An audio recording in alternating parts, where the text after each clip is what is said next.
നല്ലൊരു ഓണം ഇന്ന് ഈ ഗീതു മോഹൻദാസിൻ്റെ ടോക്സിക് പ്ലക്ക് കഥ കണ്ട് ഊമ്പി തെറ്റിയതിൻ്റെയൊക്കെ അവസ്ഥ ഞാൻ രാവിലെ മൂവി റിവ്യൂ ഇട്ടപ്പോൾ പറഞ്ഞിട്ടുണ്ടായിരുന്നു. ഇതിനു മുമ്പും കുറച്ച് കോണ്ടൻറ്റുകൾ ഈ പറഞ്ഞ ടോക്സിക് സിനിമയുടെ സ്റ്റോറി ലൈൻ ബേസ് ചെയ്തിട്ടും ഇതിൻ്റെ ട്രെയിലറും ടീസറൊക്കെ വന്ന സമയത്ത് അതിനകത്ത് സ്ത്രീകളെ ഒബ്ജക്റ്റിഫൈ ചെയ്യുന്ന രീതിയിലുള്ള കുറേ രംഗങ്ങളുണ്ടായപ്പോൾ സോഷ്യൽ മീഡിയയിൽ ഒരുപാട് ചർച്ചകൾ നടന്നപ്പോൾ ഞാനും വീഡിയോ ചെയ്ത് പറഞ്ഞിട്ടുണ്ടായിരുന്നു, let the movie come out, നമുക്ക് ആദ്യം സിനിമ കാണാം അതിനുശേഷം സംസാരിക്കുക എന്നുള്ളത്. കാരണം ആശയം നോട്ട് ഈക്വൽ ടു ആമാശയം എന്ന് പറഞ്ഞിട്ടുള്ളൊരു തീമിലാണ് ഗീതു മോഹൻദാസൊക്കെ പോകണമെന്നുള്ളത് ഇപ്പം ഏറെക്കുറെ മനസ്സിലായി. ആശയം ഇങ്ങനെ പറഞ്ഞ് നടന്നിട്ട് കാര്യമില്ല, ആമാശയത്തേക്ക് വല്ലതും ചെല്ലണമല്ലോ.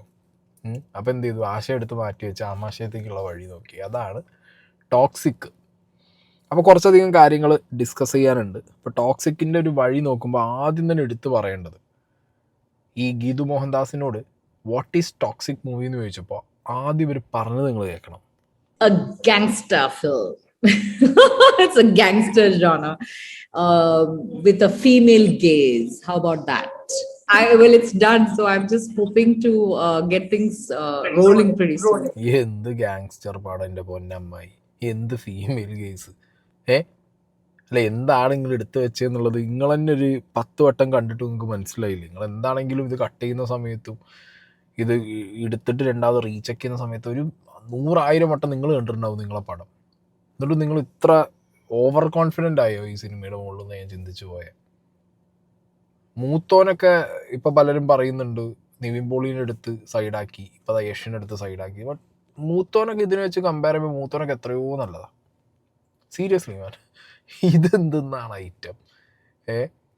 ശരിക്കും നിവിൻ പോളിനെ മൂത്തോടുത്ത് സൈഡാക്കിയത് എന്നുള്ളതിനേക്കാൾ ഉപരി യഷിൻ്റെ കരിയർ അവസാനിപ്പിക്കാൻ വേണ്ടി എടുത്ത ടോക്സിക് എന്ന് പറയുന്നതായിരിക്കും ബെറ്റർ അല്ലേ? എനിക്കങ്ങനെയാണ് പടം കണ്ടപ്പോൾ തോന്നിയത്. പിന്നെ ഇവരോട് ചോദിച്ച ഈ ഒരു സാധനം, അതായത് വാട്ട് ഈസ് ടോക്സിക് എന്ന് ചോദിച്ചപ്പോൾ, അതായത് ഒരു ഗാങ്സ്റ്റർ മൂവി ഫീമെയിൽ ഗേസിലൂടെ നിങ്ങൾക്ക് കാണിച്ചത്. What is female guys? ഇനി അറിയാത്തവരുണ്ടെന്നുണ്ടെങ്കിൽ ഞാനിവിടെ സൈഡിൽ നിങ്ങൾക്കിത് ഗൂഗിളിൽ അതിൻ്റെ ഒരു അർത്ഥം ചോദിച്ചപ്പോൾ ഗൂഗിൾ പറഞ്ഞു തന്നതാണ്. സ്ത്രീകളുടെ കാഴ്ചപ്പാടോ കാഴ്ചയോ ആണ് ഫീമെയിൽ ഗേസ് എന്നതുകൊണ്ട് അർത്ഥമാക്കുന്നത്. ചലച്ചിത്രങ്ങളിലും കലയിലും സ്ത്രീകളെ വെറും കാഴ്ച വസ്തുവായി കാണുന്നതിന് മെയിൽ ഗേസ് എന്ന് പറയും. അതിനെതിരായിട്ട്, അതായത് നിങ്ങൾ ആലോചിക്കണം, ഈ സിനിമയിലെ ലീഡിങ് ക്യാരക്ടർ ചെയ്ത യഷിൻ്റെ ആദ്യത്തെ സിനിമ എന്ന് പറഞ്ഞു കഴിഞ്ഞാൽ അത് റോക്കി ബായി ആണ്, KGF ആണ്. അപ്പോൾ അത്രയും മാസ് പടം എടുത്ത് വെച്ച ഒരാൾ, അയാളാണ് ഈ ഫീമെയിൽ ഗേസിലൂടെ വരാൻ പോണതെന്നാണ് നമുക്ക് ആദ്യം നമ്മളെ ഗീതു മോഹൻദാസ് ചേച്ചി പറഞ്ഞു തന്നത്. പക്ഷെ എന്താ സംഭവിച്ചേ? ഫീമെയിൽ ഗേസിൽ കാണിച്ച ഒരു പടമാണോ നിങ്ങൾ എടുത്തു വെച്ചെന്നുള്ളത് നിങ്ങളൊന്ന് റീചെക്ക് ചെയ്യണം. ബിക്കോസ് ഫീമെയിൽ ഗേസിന് സ്ത്രീകളുടെ സ്വന്തം അനുഭവങ്ങളും വികാരങ്ങളും അവരുടേതായിട്ടുള്ള ഒരു പേഴ്സ്പെക്റ്റീവിൽ നിങ്ങൾ ഈ സിനിമയിൽ പ്രസൻറ്റ് ചെയ്തിട്ടുണ്ടോ? അങ്ങനെ ഒരു കഥാപാത്രത്തിനെ പ്രസൻറ്റ് ചെയ്തു എന്നുള്ളത് എനിക്ക് ഫീലായി. അത് നയൻതാര അഭിനയിച്ച യഷിൻ്റെ ചേച്ചിയുടെ കഥാപാത്രം. അവർക്കൊരു ബാക്ക് സ്റ്റോറി, ആ ബാക്ക് സ്റ്റോറിക്ക് ഒരു സ്ട്രോങ് പ്ലോട്ട്, അത് കുറച്ചും കൂടി നിങ്ങൾ എക്സ്പ്ലോർ ചെയ്തിരുന്നെങ്കിൽ ഒരു ക്യാരക്ടറിനോട് നിങ്ങൾ ജസ്റ്റിഫൈ ചെയ്ത്, ഒരു ഫീമെയിൽ ക്യാരക്ടറിനോട് എന്ന് പറയാം. ബാക്കിയുള്ളവരോട് നിങ്ങൾ എന്താ ചെയ്തത്? എത്ര സ്ത്രീ ക്യാരക്ടേഴ്സിനെയാണ് നിങ്ങൾ ജസ്റ്റ് യഷിന് പ്ലക്കാൻ വേണ്ടി കൊടുത്തിട്ട് കൊടുത്തു പോയത്?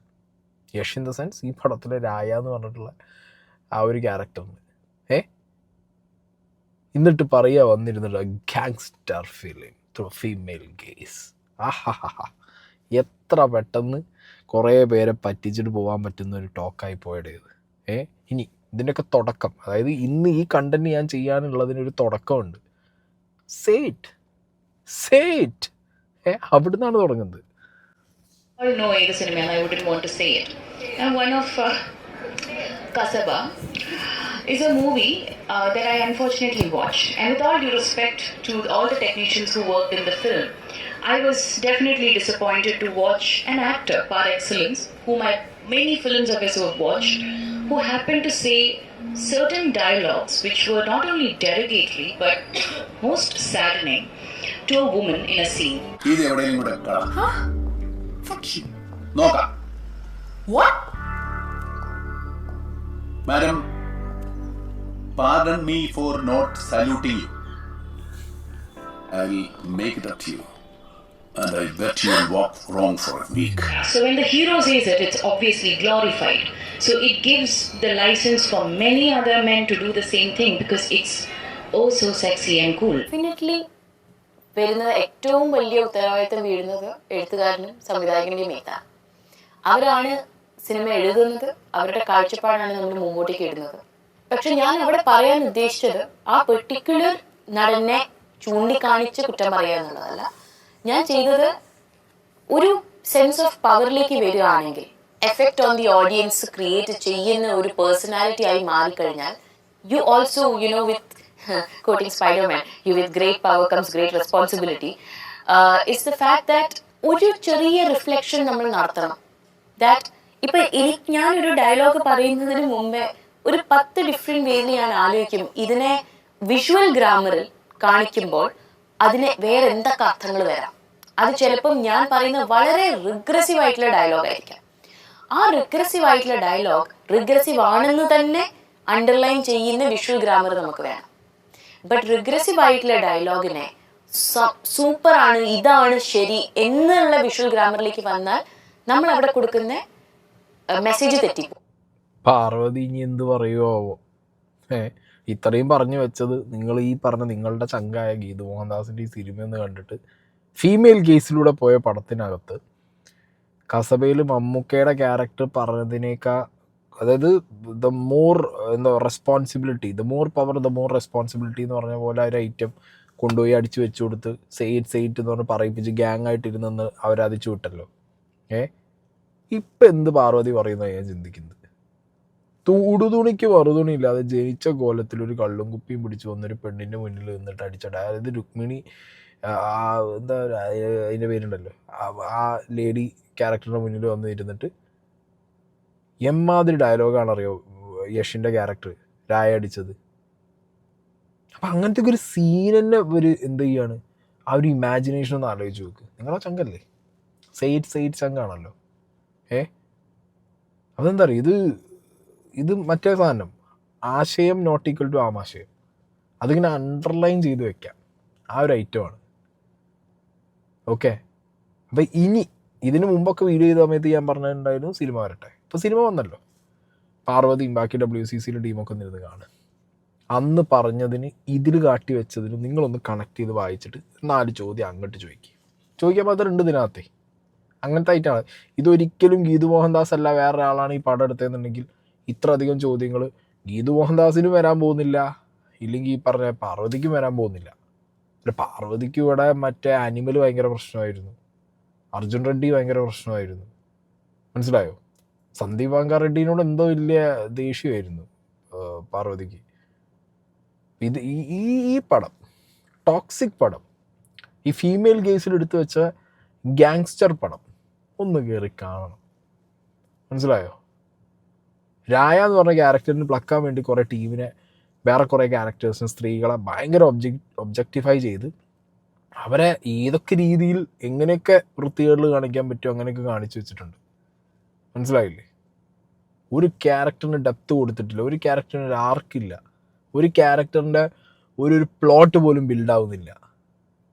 എല്ലാം ഹാഫ്. എന്തിനാ ഈ ഹാഫ് വെക്കുന്നത്? അപ്പോഴത്തേക്ക് രായൻ്റെ ക്യാരക്ടർ വരും, അയാൾക്ക് പ്രേമിക്കണം, അയാൾക്ക് പ്ലക്കണം, എന്നിട്ട് കൊല്ലണം. ഇതിലെന്ത് ഫീമെയിൽ കേസ് എന്നാണ് ഞാൻ ചിന്തിക്കുന്നത്. ഇതിൽ ഏത് ക്യാരക്ടറിൻ്റെ ഫീമെയിൽ കേസിലൂടെയാണ് ഈ പടം കൊണ്ടുപോയത്? ഡയറക്ടറായ ഗീതു മോഹൻദാസിൻ്റെ ഫീമെയിൽ കേസാണോ നിങ്ങൾ ഉദ്ദേശിച്ചത്? അങ്ങനെയാണെങ്കിൽ ഗീതു മോഹൻദാസ് ഇതിലെ ക്യാരക്ടർ അല്ലല്ലോ. ഡെഫിനറ്റ്ലി ഒരു കാര്യം പറയാം, ഉമാ ഖുറേഷിയുടെ ക്യാരക്ടറിലൂടെ അല്ല പടം പോയത്, കിയാറേൻ്റെ ക്യാരക്ടറിലൂടെ അല്ല പടം പോയിട്ടുള്ളത്. ചിലപ്പോൾ ഇവർ ഉദ്ദേശിച്ചത് ഈ പറഞ്ഞ നയൻതാരയുടെ ക്യാരക്ടറിൻ്റെ പെർസ്പെക്റ്റീവിൽ പടം കൊണ്ടുപോയി എന്നായിരിക്കും. ബട്ട് ഡെഫിനറ്റ്ലി അതുമല്ല ഫീലായത്. ഇത് കംപ്ലീറ്റ്ലി ഔട്ട് ആൻഡ് ഔട്ട് ഒരു മെയിൽ ഗേസിനെ ഗ്ലോറിഫൈ ചെയ്യുന്ന, മെയിൽ മാസ്കുലിനിറ്റീനെ കാണിക്കുന്ന ഒരു കൊടൂര സാധനം, കൊടൂര വില്ലൻ്റെ കഥ. പക്ഷെ ഇത് ഇവർ പാളിപ്പോയി, സ്ക്രീൻ പ്ലേ നറേഷനൊക്കെ പാളിപ്പോയി. അല്ലാതെ ഇത് ഞാൻ പറഞ്ഞല്ലോ, ഇതൊരു ഫീമെയിൽ കേസിൽ ഒരു ഗാങ്സ്റ്റർ സ്റ്റോറി പറഞ്ഞതായിട്ട് തോന്നാത്തതുകൊണ്ടാണ് ഇത്രത്തോളം നിങ്ങൾക്ക് ഹെയ്റ്റ് കയറിപ്പോയിരുന്നത്, മനസ്സിലായോ? ഇനി ഇതേ ചോദ്യം ടോക്സിക്കിൻ്റെ ഈ കേരളത്തിൽ നടന്ന പ്രീ പ്രമോഷൻ വർക്കിനിടയിൽ ഇവർ വന്ന് സ്റ്റേജിൽ നിന്ന സമയത്ത് രഞ്ജിനി ഹരിദാസ് ഒരു ചോദ്യം ചോദിച്ചിട്ടുണ്ട്. 2 വർഷത്തെ എഫേർട്സ് നമ്മൾ കാണുന്നുണ്ട്. പക്ഷെ എല്ലാരും ആ ടീസറും ട്രെയിലറും കണ്ടപ്പം കുറെ ആൾക്കാർക്ക് മനസ്സിൽ വന്നൊരു ചോദ്യമാണ്, യൂഷ്വലി ഗീതു മോഹൻദാസ് എന്ന് പറയുമ്പോൾ അവർ പ്രതീക്ഷിക്കാത്ത തരത്തിൽ കുറച്ച് സ്ത്രീകളെയൊക്കെ ഒന്ന് ഒബ്ജക്ടിഫൈ ചെയ്ത ടീസറും ട്രെയിലറും കണ്ടപ്പോ അവര് confused. Why is our Geetu Mohandas doing this sort of film? I think you should give them all an answer right now. Well, I don't think I'm objectified, firstly. Secondly, I feel that it's very important for people to watch the film and then for the makers to talk about it. But one thing is for certain, is that I know exactly why the rage baiting is what we have done, and I have a reason for it. And I think you should all come to the theatres, watch the film, and I'm always agreeable for a conversation. And I know exactly what my politics is and who I am. But I'm very excited for everyone to start a dialogue, because I believe art has to be thought-provoking. It has to make the uncomfortable more uncomfortable, the comfortable uncomfortable as well. So let's see how that goes. I think you brilliantly put it out. Cinema കണ്ടതിന് ശേഷം നിങ്ങളുടെ ഏതൊരു ചോദ്യത്തിനും ഉത്തരം നൽകാൻ വേണ്ടി ഗീതു റെഡിയാണ്. No matter what it is, because ഗീതുവും ഈ ടീമും ആ ഒരു സിനിമ ഉണ്ടാക്കിയതിന്റെ ഉദ്ദേശം they are very, very, very clear about it. So no matter what you say, please watch the film. But along with the rocking star. എങ്ങനെയുണ്ട് cinema കണ്ടതിന് ശേഷം നിങ്ങൾ എല്ലാ ചോദ്യത്തിനും ഉത്തരം പറയാമെന്നാണ് പറഞ്ഞത്. ഇതിലെവിടെയും സ്ത്രീകളെ ഒബ്ജക്ടിഫൈ ചെയ്തിട്ടില്ല എന്നാണ് പറഞ്ഞത്. അങ്ങനെയാണെങ്കിൽ രായ എന്ന് പറഞ്ഞ ക്യാരക്ടറുടെ ഇൻട്രൊഡക്ഷൻ സീൻ ഇത് ഓൾറെഡി ഇവർ പുറത്ത് വിട്ടായിട്ടാണ്, അതുകൊണ്ട് പറയാം, സ്പോയിലറൊന്നുമല്ല. കാറ് കിടന്ന് പ്ലക്കുമ്പോൾ ബോംബ് പൊട്ടിത്തെറിക്കുന്നത് അതെന്ത് സീനാണ് മാഡം? അവിടെ സ്ത്രീ ഒബ്ജക്ടിഫൈ ചെയ്തതല്ലേ? അല്ലേ? ഈ ബാത്ത് ടബിൽ കിടന്ന സമയത്ത് സീനിൻ്റെ ബാക്കി സാധനങ്ങളൊന്നും പറയുന്നില്ല. രായനും വേറെ ലേഡിയും ബാത്ത് ടബിൽ കിടക്കുക. അപ്പോൾ ഇവർ കല്യാണത്തിൻ്റെ കാര്യം ഡിസ്കസ് ചെയ്യുമ്പോൾ പ്രപ്പോസ് ചെയ്യുന്നില്ലേ അങ്ങനെ എന്തൊരു ചോദ്യം ചോദിച്ച് അതിന് നേരെ തോക്കെടുത്തിട്ട് നടുവരലിൻ്റെ മനസ്സിലായ ഇങ്ങനെ ഇട്ട് കൊടുത്ത് എത്തുവാണ് ഇത്. അങ്ങനെ കുറേ അധികം സാധനങ്ങൾ. നാളെ നിങ്ങളോട് ചോദിക്കുന്ന ചോദ്യങ്ങൾക്ക് നിങ്ങൾക്ക് ഉത്തരം ഉണ്ടാവുന്ന ഒരു ചാൻസും ഞാൻ കാണാം. പിന്നെ നിങ്ങളോട് ചോദിച്ചു കഴിഞ്ഞാൽ നിങ്ങൾക്ക് മറ്റേ ബുദ്ധിപരമായ മറ്റേ വേറൊരു സാധനം ഉണ്ടല്ലോ, ഹൈപ്പർ ഐക്യൊക്കെ വെച്ചിട്ട് ചിലപ്പോൾ നിങ്ങൾ സംസാരിക്കുമായിരിക്കും. പക്ഷെ കണ്ട ആൾക്കാർക്കൊക്കെ ഏകദേശം കാര്യം കത്തിയിട്ടുണ്ട്. ആൻഡ് വിനായകൻ്റെ ഒരു പോസ്റ്റ് ഉണ്ട്, ഇടയ്ക്കൊക്കെയാണ് ഇയാളൊരു പോസ്റ്റിന് നമുക്കൊന്ന് അനുകൂലിക്കാൻ തോന്നുക. The ultimate film maker from WCC എന്ന് പറഞ്ഞ ഒരു പോസ്റ്റ് ഈ ഗീതു മോഹൻദാസിൻ്റെ ഫോട്ടോ വെച്ചിട്ട് ഇയാൾ ഇട്ടിട്ടുണ്ട്. പിന്നെ ഒരു മാരക ട്രോളുണ്ട്. അതായത് ടോക്സിക് എന്ന് പറഞ്ഞ സിനിമ ഒരു നട്ഷൽ രൂപത്തിൽ നമുക്ക് എങ്ങനെയാണ് പ്രസൻറ്റ് ചെയ്യാൻ പറ്റുമെന്ന് വെച്ചാൽ ഈ ഒരു ഐറ്റം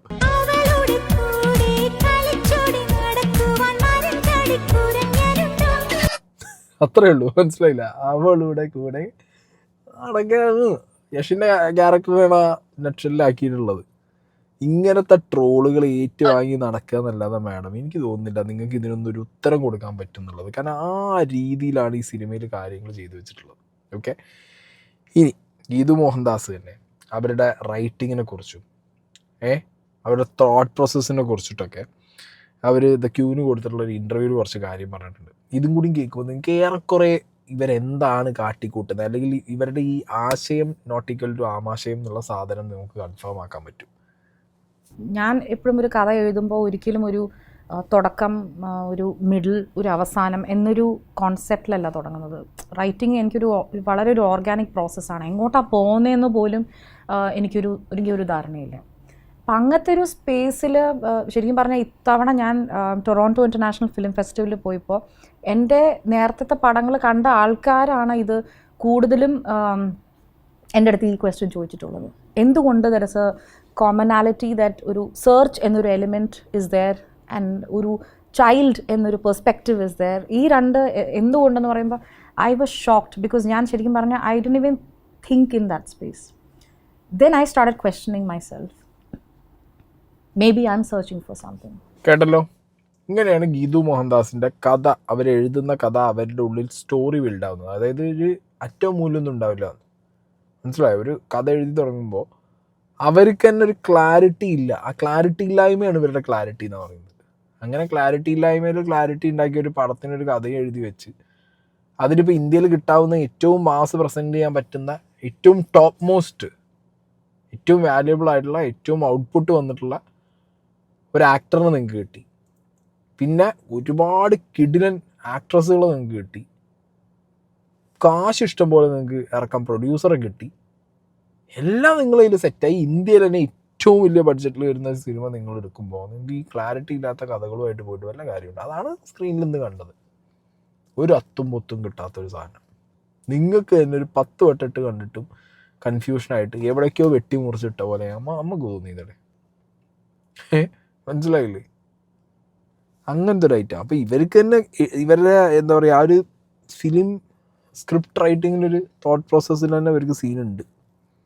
അതായത് ആ ഒരു റൊമാൻസിൽ ഒരു കിസ് ചെയ്യുന്ന സീൻ പോലും എന്താണ് ചിന്തിക്കാതിരുന്നത്. അത് മീൻസ് അത് I feel that my purpose is not to ഇങ്ങനെ കാണിച്ചാലേ ലവ് ഫീൽ ചെയ്യണമെന്ന് ഞാൻ വിശ്വസിക്കുന്നില്ല.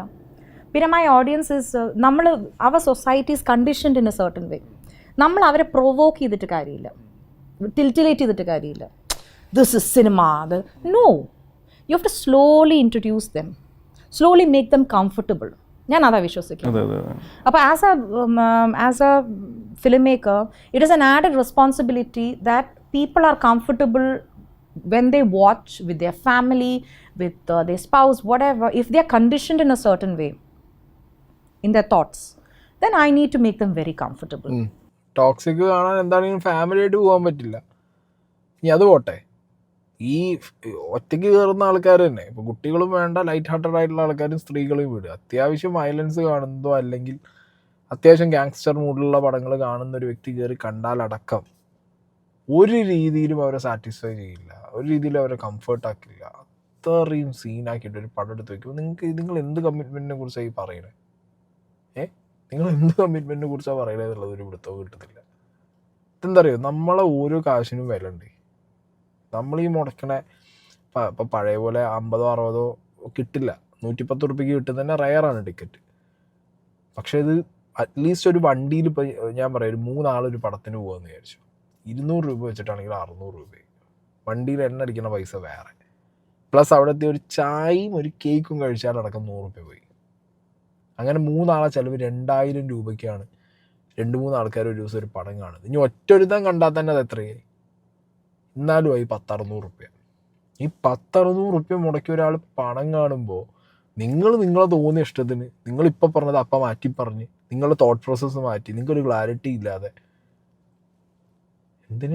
എന്ത് ആവശ്യത്തിന്, എന്തിനാണ് മനുഷ്യൻ്റെ മനസ്സമാനം കളയാൻ വേണ്ടിയിട്ട് ഇങ്ങനെ പടം എടുത്ത് വരുന്നത്?